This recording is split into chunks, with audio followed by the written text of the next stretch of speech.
Hello everyone. आज की video मैंने बनाई है परफेक्ट कंटिन्यू टेंस पर, मेरे एक अपने व्यूअर की रिक्वेस्ट पर। परफेक्ट कंटिन्यू टेंसेस को हम तीन कैटेगरी में डिवाइड करते हैं, प्रेजेंट, पास्ट और फ्यूचर। हम सबको पता है प्रेजेंट यानी मौजूदा वक्त, पास्ट माजी और फ्यूचर आने वाला वक्त। अब हम देखते हैं इसके स्ट्रक्चर को। प्रेजेंट कंटिन्यू टेंस जो कि हम परफेक्ट और कंटिन्यू की शक्ल में बनाएंगे। परफेक्ट का मतलब मुकम्मल, कंटिन्यू का मतलब जो कंटिन्यू हो काम। तो उसमें हम स्ट्रक्चर इस्तेमाल करते हैं सब्जेक्ट, फिर हम helping verb have has, subject एक हो तो हैज़ और अगर प्लूरल हो तो हैव, बीइंग का इस्तेमाल करते हैं और फिर आईएनजी फॉर्म इस्तेमाल करते हैं। अब उसके बाद हम सेंस ऑफ फॉर को भी कुछ जगहों पे इस्तेमाल करते हैं। अब मैं आपको बताना चाहूँगा इसके स्ट्रक्चर को वन बाय वन। पहले मैं प्रेजेंट परफेक्ट कंटिन्यू टेंस की बारे में बताना चाहूँगा कि इसका इस्तेमाल क्यों किया जाता है। बेसिकली ये इस काम को बताता है जो माजी में शुरू हुआ और अभी तक वो चल रहा है और वक्त के साथ साथ वो मुकम्मल भी हो रहा है। मिसाल के तौर पे मैं सुबह से पढ़ रहा हूँ, तो इसका मतलब है कि ये काम सुबह शुरू हुआ था पास्ट में और अभी भी चल रहा है और वक्त और जितना भी टाइम गुजरा इस दौरान ये मुकम्मल भी होता रहा। मिसाल के तौर पे मुझे 2 घंटे हो गए तो यानी 1 घंटा मुकम्मल हुआ, दूसरा घंटा कंटिन्यू हो गया। तो इंग्लिश में मैं बोलूँगा I have been studying since morning. अब मैं आपको बताऊं कि सिंस और फॉर का इस्तेमाल कहाँ होता है। जैसे मैंने जुमले में बोला सिंस मॉर्निंग, यानी जब मुझे किसी काम के शुरू होने का पॉइंट पता हो कि किस वक्त शुरू हुआ, मंथ की शक्ल में, डेट की शक्ल में या किसी आवर की शक्ल में, तो मैं वहाँ पे इस्तेमाल करूँगा सिंस। और अगर मुझे नहीं पता कि मैंने काम कब शुरू किया था तो वहाँ पे मैं इस्तेमाल करूँगा फॉर। मिसाल के तौर पे मैं काफ़ी देर से आपका इंतज़ार कर रहा हूँ, I have been waiting you for a long while. अब यहाँ पे मैंने फॉर इस्तेमाल किया क्योंकि वो मेरा जो टाइम स्टार्ट हुआ है काम करने का वो मुझे नहीं पता, यानी मैं नहीं बताना चाह रहा कि मैं कब से इंतज़ार कर रहा हूँ, तो उसके लिए मैंने फॉर इस्तेमाल किया। इसी तरह से मैं काफ़ी देर से पढ़ रहा हूँ, I have been studying for a long while. अब ये मैं नहीं बताना चाह रहा अपने लिसनर को कि वो कब से मैंने पढ़ना शुरू किया, कितने बजे से। तो स्टार्टिंग पॉइंट नहीं पता एक्शन का, तो मैंने फॉर इस्तेमाल किया। अब मैं इस टेंस को ज़रा वन बाय वन एक्सप्लेन करना चाहूँगा ताकि हर एक को इसकी एग्जैक्ट मीनिंग पता चले और सही इस्तेमाल के मुताबिक बनाना आए ये जुमला। सब्जेक्ट तो मैंने यहाँ नहीं लिखा, लेकिन अंडरस्टूड है सब्जेक्ट होता है जुमले में, और पिछली वीडियोस में मैं बता चुका हूँ सब्जेक्ट वो होता है जो काम करता है। ये फर्स्ट पर्सन भी होता है, सेकंड भी, थर्ड भी, सिंगुलर भी, प्लूरल भी, मतलब ही, शी और एनी नाउन और प्रोनाउन। अब मिसाल के तौर पे यहाँ पे मैंने उसके बाद प्रेजेंट की मैं अगर बात करूँ तो मैं हैव और हैज़ इस्तेमाल किया।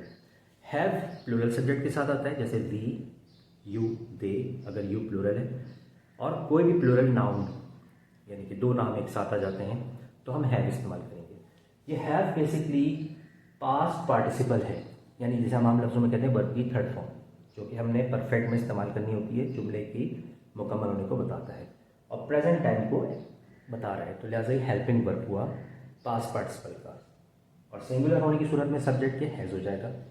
बीइंग का इस्तेमाल बहुत इंपॉर्टेंट है, BEEN। ये बीइंग जो है जिसे हम समझते हैं कि आमतौर पे ये कंटिन्यू और परफेक्ट को जोड़ रहा है, ऐसा नहीं है। बीइंग बेसिकली परफेक्शन को शो कर रहा है एक्शन के, क्योंकि हमें जाहिर सी बात है कंटिन्यू भी बनाना है और परफेक्ट भी बनाना है। तो परफेक्ट के लिए हमारे पास आ जाएगा हैव, प्रेजेंट को शो करने और एक्शन के मुकम्मल होने को। फिर उसके बाद हम इस्तेमाल करेंगे बीइंग, और फिर इस्तेमाल करेंगे कंटिन्यू एक्शन को शो करने ING। मिसाल के तौर पे कोई भी वर्ब है उसकी प्रेजेंट फॉर्म लेंगे यानी फर्स्ट फॉर्म और उसके साथ ING लगा देंगे। तो वर्ब की फर्स्ट फॉर्म के साथ ING बताता है काम के कंटिन्यू होने को, और बीइंग बेसिकली परफेक्ट को और ING के दरमियान रिलेशन बना रहा है। वो इस तरह से कि हमारे पास जो वर्ब है ING ये कंटिन्यू को शो कर रहा है और उसकी वजह से हम ING लगा रहे हैं, लेकिन परफेक्ट में हमेशा वर्ब की थर्ड फॉर्म यानी पास्ट पार्टिसिपल आता है, तो उसकी जगह हम बीन इस्तेमाल कर रहे हैं, क्योंकि ये कॉम्बिनेशन है दो स्ट्रक्चर का, परफेक्ट का भी और कंटिन्यू का भी।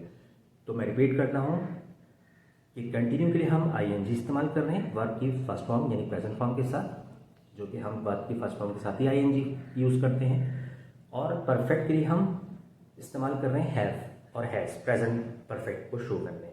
तो इन दोनों को हम बेसिकली कनेक्ट कर रहे हैं बीन से, लेकिन बीन इनको इन एक्चुअल कनेक्ट नहीं कर रहा बल्कि परफेक्ट फॉर्म को शो कर रहा है। यानी कि हमारे पास जो आईएनजी है वो बेसिकली प्रेजेंट फॉर्म है और बीन परफेक्ट के लिए इस्तेमाल हो रहा है, यानी कि थर्ड फॉर्म ऑफ वर्ब की कमी को पूरा कर रहा है। क्योंकि परफेक्ट में हमें पता है वर्ब की थर्ड फॉर्म आती है और कंटिन्यू में हमेशा प्रेजेंट पार्टिसिपल यानी कि वर्ब की फोर्थ फॉर्म आती है, जैसे हम आईएनजी कहते हैं। तो ये था स्ट्रक्चर प्रेजेंट परफेक्ट कंटिन्यू का। अब मैं इसका इस्तेमाल बताऊंगा। ये उस एक्शन को बताया जो हमने पास्ट में शुरू किया और अभी भी हम कंटिन्यू उसको कर रहे हैं। और अगर हमारा स्टार्टिंग पॉइंट पता है तो हम सिंस लगा देंगे और नहीं पता तो हम फॉर लगाएंगे। अब आते हैं पास्ट की तरफ। पास्ट परफेक्ट कंटिन्यू टेंस वो होता है जो हमने पास्ट में स्टार्ट किया और पास्ट में ही ख़त्म कर दिया, लेकिन पास्ट में वो कंटिन्यू भी था और परफेक्ट भी हो रहा था।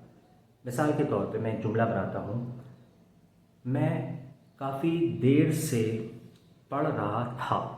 अब मैंने इस जुमले में वही प्रेजेंट वाले जुमले को पास्ट में ले लिया हूँ, तो इसका मतलब है ये काम मेरा पास्ट में शुरू हुआ था थोड़ी देर पहले या काफ़ी देर पहले और कंटिन्यू हुआ और फिर उसके बाद ये परफेक्ट भी हुआ। जितना टाइम गुजरता गया उस हिसाब से वो परफेक्ट भी होता गया, लेकिन अब वो स्टॉप हो चुका, अब नहीं हो रहा।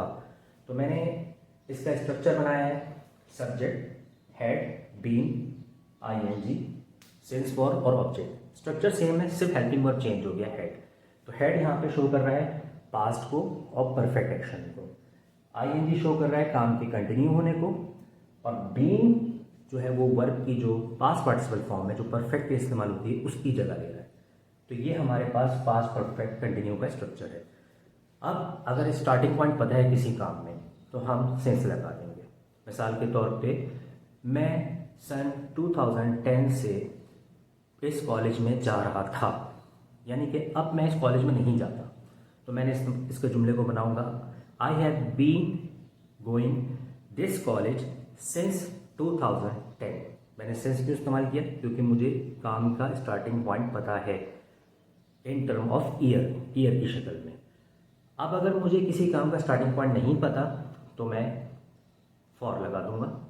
मिसाल के तौर पे मैं काफ़ी दिनों से लाइब्रेरी जा रहा था।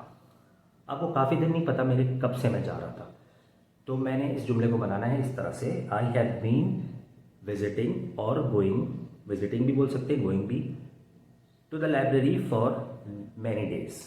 तो यहाँ पे हमें स्टार्टिंग पॉइंट नहीं पता था काम का, लिहाजा हमने फॉर लगाया।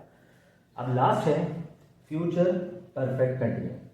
इसके बारे में मैं आपको बताना चाहूँगा कि फ्यूचर परफेक्ट कंटिन्यू उस काम को शो करता है जो फ्यूचर में स्टार्ट होगा और प्रोग्रेस में यानी कंटिन्यू रहेगा और वो फ्यूचर में ही ख़त्म होगा। मिसाल के तौर पे हम इसको दो तरह से इस्तेमाल कर सकते हैं। एक तो वो एक्शन जो फ्यूचर में ही स्टार्ट होकर फ्यूचर में ही कंटिन्यू होगा और ख़त्म भी फ्यूचर में होगा, जिसमें हम श्योर हैं।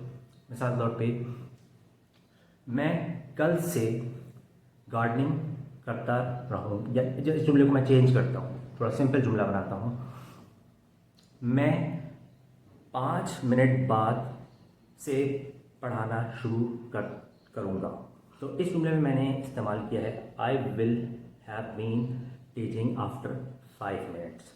या इस जुमले को एक और तरह से हम इस्तेमाल कर सकते हैं। मिसाल के तौर पे यहाँ रहते हुए हमें 5 साल हो जाएंगे इस महीने, this month we will have been finishing 5 year by living hair.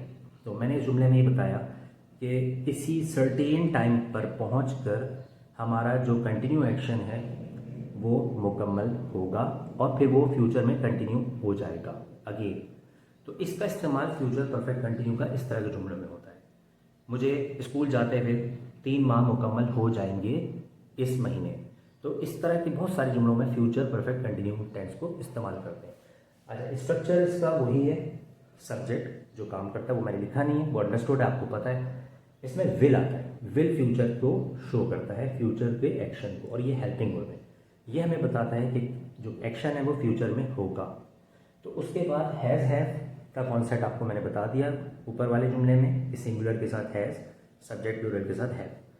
Been perfect form को शो करता है वर्ब की, यानी कि मुकम्मल होने को, और आईएनजी जो हम इस्तेमाल करते हैं वर्ब की प्रेजेंट फॉर्म के साथ, ये कंटिन्यू होने को शो करता है काम के।